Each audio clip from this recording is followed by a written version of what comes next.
अस्सलाम वालेकुम dear students. आज चैप्टर नंबर 4 पोल्यूटेंट्स और माहौल पर उनके असरात। इस चैप्टर के मुख्तसर सवाल और MCQs हल करने लगे हैं। मैंने निशान लगा दिए हैं सवालात के। पहला सवाल है, बड़े फ़ज़ाई पोल्यूटेंट्स कौन से हैं?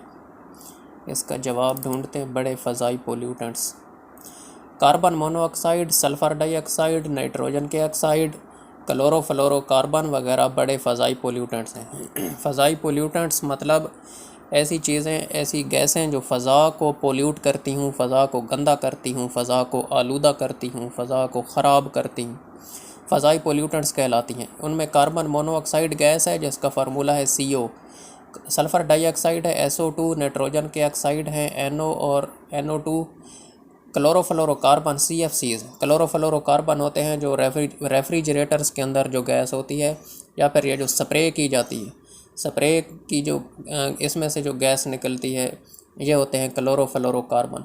ये बहुत ज़्यादा नुकसानदेह होते हैं। दूसरा सवाल है,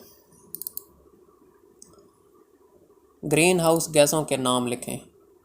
ग्रीन हाउस गैसों के नाम, हाँ जी, फ़ज़ा में मौजूद कार्बन डाइऑक्साइड, मीथेन, नाइट्रोजन के ऑक्साइड, आबी बुखारात वगैरह ग्रीन हाउस गैसें कहलाती हैं। ग्रीन हाउस गैसें फ़ज़ा में मौजूद कार्बन डाइऑक्साइड, मीथेन, नाइट्रोजन के ऑक्साइड और आबी बुखारात वगैरह। अगला सवाल है, उन एसिड्स के नाम बताएं। एसिड मतलब तेज़ाब। उन एसिड्स के नाम बताइए जो तेज़ाबी बारिश में मौजूद होते हैं। तेज़ाबी बारिश ऐसी बारिश जिसमें केमिकल मौजूद हों, खालिस साफ़ पानी ना हो बल्कि उसमें केमिकल हो, तो वो बारिश तेज़ाबी बारिश कहलाती है। हाँ जी, ये सल्फ्यूरिक एसिड और नाइट्रिक एसिड, ये दो ऐसे एसिड हैं, तेज़ाब हैं, जो कि बारिश के पानी को एसिडिक यानी तेज़ाबी बना देते हैं। ऐसी बारिश तेज़ाबी बारिश कहलाती है। जो फैक्ट्रियों से निकलने वाला धुआं और मुख्तलिफ़ तरीक़ों से धुआं जो पैदा होता है, वो जब ऊपर जाके बादल बनाता है और उनकी जब बारिश होती है तो वो तेज़ाबी बारिश होती है, क्योंकि वो खालिस आबी बुखारात नहीं होते बल्कि वो गंदा जहरीला धुआं होता है फैक्ट्रियों का। उसमें से जो बारिश होगी उन बादलों से, वो तेज़ाबी बारिश होगी, ख़तरनाक बारिश होगी, फसलों के लिए भी, ज़मीन के लिए भी, जानवरों के लिए भी, दरख्तों के लिए, इंसानों के लिए, हर चीज़ के लिए ख़तरनाक होगी। ओज़ोन की तह क्यों अहम है? ओज़ोन की तह क्यों अहम है? ओज़ोन की तह सूरज से आने वाली अल्ट्रा वायलेट शुआओं को ज़मीन पर पहुंचने से रोकती है। ज़मीन के चारों तरफ ये ओज़ोन तह का एक गुलाफ चढ़ा हुआ है, चारों तरफ कवर है ओज़ोन गैस का। ये इसका काम है कि सूरज की तरफ से जो ख़तरनाक शुआएं ज़मीन की तरफ आ रही हैं उनको ये रोक लेती है। इस तरह ज़मीन पर पाए जाने वाले जानदार सूरज से आने वाली अल्ट्रा वायलेट शुआओं के मुज़र असरात से महफूज रहते हैं। लेकिन हम जो ज़मीन पर जो हमारी इंसान की जो सरगर्मियाँ हैं, वो ओज़ोन की तह को बहुत ज़्यादा नुकसान पहुंचा रही हैं। जैसे ये CFC है, इसके अलावा फैक्ट्रियों का धुआं, गाड़ियों का धुआं, मुख्तलिफ़ जहरीली गैसें ऊपर जाके ओज़ोन गैस को नुकसान पहुंचाती हैं। जितने भी फ़ज़ाई पोल्यूटेंट हैं वो ओज़ोन गैस को ख़राब करते हैं, तबाह करते हैं, उसको तोड़ देते हैं। यहाँ तक कि ओज़ोन गैस में अब सुराख हो चुका है और सूरज की अल्ट्रा वायलेट शुआएँ ज़मीन तक पहुँचना शुरू हो चुकी हैं, जिसकी वजह से इंसानों में कैंसर और गले की बीमारियाँ, आँखों की बीमारियाँ, इस तरह की बीमारियाँ इंसानों में फैल रही हैं। 3R तरकीब किसका मुखफ़िफ़ है? 3R तरकीब, 3R से बनता है रिड्यूस, रीयूज़ और रिसाइकलिंग। रिड्यूस, रीयूज़, रिसाइकलिंग, ये मुखफ़िफ़ है, शॉर्ट फॉर्म है 3R की। 3 ऐसी प्रोडक्ट्स का नाम लिखिए जिनको रिसाइकल किया जा सकता है। 3 ऐसी प्रोडक्ट्स जिनको रिसाइकल किया जा सकता है। रिसाइकल किया जा सकता है, इनके निशान, हाँ, प्लास्टिक की अशिया, प्लास्टिक की बोतलें और पॉलीथीन के बैग वगैरह। पॉलीथीन बैग जिन्हें हम शापर कहते हैं, दुकान से हम कोई 5 रुपए की भी चीज़ लें तो कहते हैं कि शापर डबल कर दो, फिर दुकान वाला हमें खा जाने वाली नज़रों से देख रहा होता है। तो पॉलीथीन के बैग, शीशे के टुकड़े, एलुमिनियम और स्टील के डब्बे, कापर की तारें वगैरह, ये सारी चीज़ें ऐसी हैं जिनको रिसाइकल किया जा सकता है, यानी इन्हें साफ़ करके पिघला कर नई अशिया बना ली जाती हैं। इस तरह आलूदगी कम करने के लिए अशिया को बार बार इस्तेमाल के काबिल बनाया जाता है, यानी बजाय इसके कि एक ही दफ़ा हम उन्हें इस्तेमाल करके फेंक दें और वो ज़मीन को आलूदा कर रही हूँ, क्योंकि प्लास्टिक ख़त्म भी नहीं होती, ये सैकड़ों सालों तक उसी तरह पड़ी रहती है। तो उसके बजाय हम उसको पिघला कर अगर उसकी जगह कोई और चीज़ बना लें, उससे कोई और चीज़ बना के उसको फिर इस्तेमाल कर लें, तो ज़मीन को आलूदा नहीं होने देगी। सॉलिड वेस्ट को ठिकाने लगाने के आम तरीके। सॉलिड वेस्ट यानी कचरा, गंद वगैरह, उसको ठिकाने लगाने के आम तरीके 3 हैं जी। गड्ढा खोद कर दबाना, गड्ढा खोद कर दबा देना, जलाकर राख कर देना, या रिसाइकलिंग।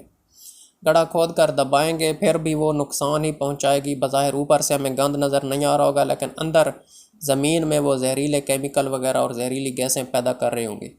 जलाकर राख कर देने से भी धुआं पैदा होगा, माहौल की आलूदगी पैदा होगी, फ़ज़ा गंदी होगी। सबसे अच्छा तरीका रिसाइकलिंग है कि उन चीज़ों से हम नई चीज़ें बना के उन्हें दोबारा इस्तेमाल कर लें। उसके बाद ग्लोबल वार्मिंग में ओजोन डिप्लेशन का क्या किरदार है। ग्लोबल वार्मिंग में ओजोन डिप्लेशन का क्या किरदार है। ओजोन डिप्लेशन का मतलब है ओजोन गैस का पतला हो जाना, ओजोन गैस की जो तह है उसका पतला हो जाना। ग्लोबल वार्मिंग में ओजोन डिप्लेशन का क्या किरदार है। ग्रीन हाउस इफ़ेक्ट और ओजोन डिप्लेशन की शरह बढ़ने से ज़मीन का औसत टेम्परेचर बढ़ रहा है, इसे ग्लोबल वार्मिंग कहा जाता है। ग्लोबल वार्मिंग में ओजोन डिप्लेशन का किरदार यह है कि ओजोन डिप्लेशन की वजह से, यानी ओजोन की तह के ख़राब होने की वजह से, कम होने की वजह से, फट जाने की वजह से, सुराख हो जाने की वजह से, पतला हो जाने की वजह से, थिन हो जाने की वजह से सूरज की गर्म शुआएं ज़मीन तक पहुंचना शुरू हो जाती हैं, जिससे ग्लोबल वार्मिंग होती है। ज़मीन का टेम्परेचर बढ़ रहा है, हर साल ज़मीन का टेम्परेचर पिछले साल से ज़्यादा हो रहा है, जिसकी वजह से पहाड़ों पर बर्फ़ के पिघलने की शरह में इजाफ़ा हो रहा है, समुंदर में पानी की सतह बुलंद हो रही है और नशेबी इलाकों में सैलाब का बायस बनती है। ग्लोबल वार्मिंग की वजह से दुनिया के कई इलाकों की आबो हवा भी तब्दील हो रही है, इसलिए ग्लोबल वार्मिंग ज़मीन पर ज़िंदगी के लिए ख़तरा है। पाकिस्तान दुनिया में ग्लोबल वार्मिंग से मुतासर होने वाले सबसे बड़े ममालिक में शामिल है, यानी वो ममालिक जो दुनिया में सबसे ज़्यादा मुतासर हो रहे हैं ग्लोबल वार्मिंग से। हालांकि ग्लोबल वार्मिंग के ज़िम्मेदार अमेरिका और यूरोपीय ममालिक हैं, ख़ास तौर पे अमेरिका, लेकिन मुतासर पाकिस्तान, इंडिया, ये ममालिक ज़्यादा मुतासर हो रहे हैं जिनका अपना कोई हिस्सा भी नहीं है ग्लोबल वार्मिंग में। हमारे जो मुल्क में जो ग्लेशियर हैं वो पिघलते जा रहे हैं, हर साल बर्फ़ पिघलती जा रही है। पता उस वक्त चलेगा जब सारे ग्लेशियर पिघल जाएंगे, फिर दरिया सारे खुश्क हो जाएंगे, नहरें खुश्क हो जाएंगी, फिर बादल नहीं बनेंगे, फिर बारिशें नहीं आएंगी।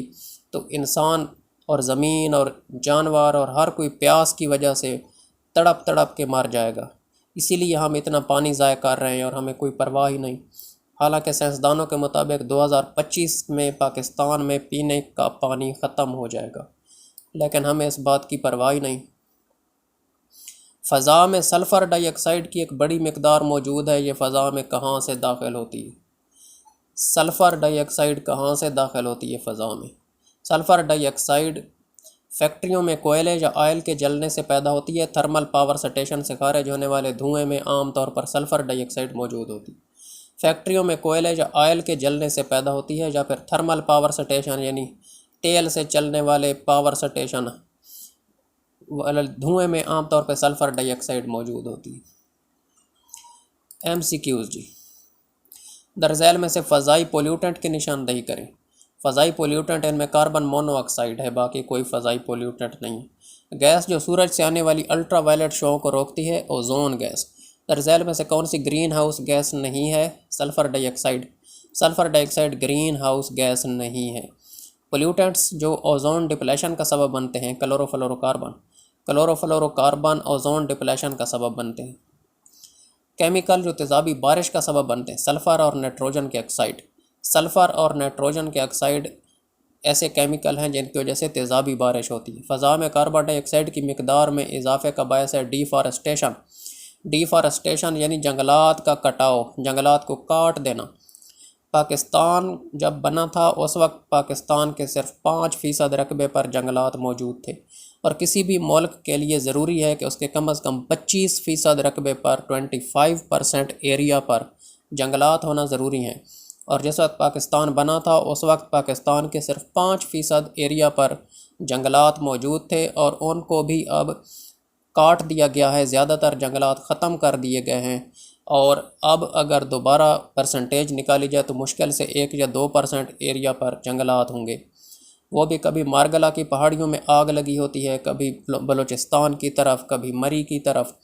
जानवर परिंदे मासूम बेचारे अलहदा उनमें जल के राख हो जाते हैं। दरख्त, ऐसे कीमती दरख्त जो सैकड़ों साल पुराने हैं, जो अगर आप आज लगाएंगे तो सैकड़ों सालों बाद जाके वो जवान होंगे, वो हज़ारों लाखों की तादाद में दरख्त जल जाते हैं, लोग काट देते हैं। माहौल को बुरी तरह तबाह किया जा रहा है, कत्ल किया जा रहा है माहौल को, और किसी को कोई परवाह ही नहीं। कौन सा फ़ज़ाई पोल्यूटेंट हीमोग्लोबिन के साथ जोड़कर उसकी जिस्म में ऑक्सीजन फराहम करने की सलाहियत को कम कर देता है? Carbon monoxide. Carbon monoxide haemoglobin के साथ जोड़कर, हीमोग्लोबिन खून के अंदर मौजूद होती है, जिस्म में ऑक्सीजन पहुंचाती है, तो ऑक्सीजन फराहम करने की सलाहियत को कम कर देता है जी कार्बन मोनोऑक्साइड। ये गैस होती है, धुआं होता है। कौन सा अमल ग्लोबल वार्मिंग का सबब नहीं है? फोटोसिंथेसिस। फोटोसिंथेसिस होता है पौधों का सूरज की रोशनी की मौजूदगी में अपने लिए खुराक तैयार करने का अमल, फोटोसिंथेसिस।